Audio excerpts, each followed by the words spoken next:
Hi, my name is Joel and I'm a youth life coach, and I'm going to share with you lessons I've learned from coaching. I believe this will help many educators, coaches, parents, and just anyone who is working with youth. Today I want to talk about influence and trust. I'm speaking to those who find that they have little influence over the youth in their care.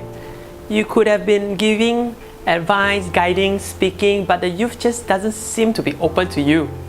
I want to suggest that one place you should examine will be in the area of trust, and in particular, how trust has been built. I'm going to share with you 5 factors of trust that will apply in all relationships. And towards the end, I will also share which factor is more critical for youth. So the first factor is competence. If you are credible with a certain skill set, trust increase for that particular area. Consider entering a fitness training class, right, where the instructor is tired looking, unkempt, out of breath. Then your assessment of his skill set lowers, your trust in him lowers, and his influence over you decreases. What he says you might not be able to accept. The second factor is reliability. Another way to look at this is track record, and this has to do with time. So the more it has been tested, the more you may trust or not trust this person. In fact, consider a friend who has made many promises to do something for you on different occasions, but fails to deliver. It decreases the trust and affects how much influence this friend has over you, and again, you will not be very open to their advice. The third factor is sincerity. It can also be seen as honesty or authenticity. You can assess this in a person by whether he or she is consistent with what they say.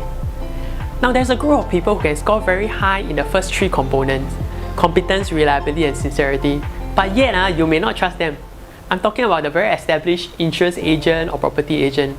Even if they have tons of testimonies to show their skills, and even if you work with them long enough to know that they are reliable and sincere, trust may still be affected by the 4th factor, which is the for you factor.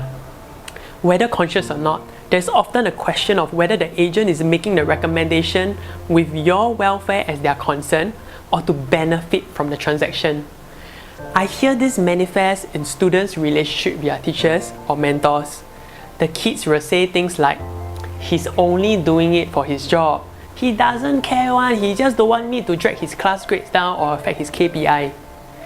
Okay, the 5th and the last factor may not be necessary in a transactional or formal relationship, but it's important for one with that. I'm talking about vulnerability. If one party is willing to put themselves at risk and be vulnerable, it increases the potential to build more trust and depth in the relationship. But also naturally, being vulnerable means there is risk involved.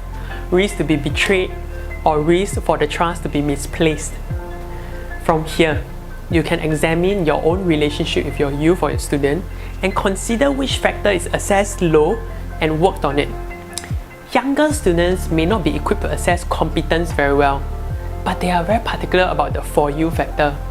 And one way I build up the for you factor would be to spend time with the youth outside of my job. If you are a badminton coach, meet them outside training, outside the badminton court. If you are a teacher, meet them outside the classroom so that they can start to see that you are more concerned about them than your own agenda.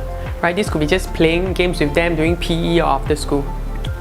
That's the end of this video, and I hope this helps you improve your relationship with your youth or even your loved ones. And I'll be sharing more lessons I've learned from life coaching, so if you want to be updated, click subscribe and the bell button to be notified. See you!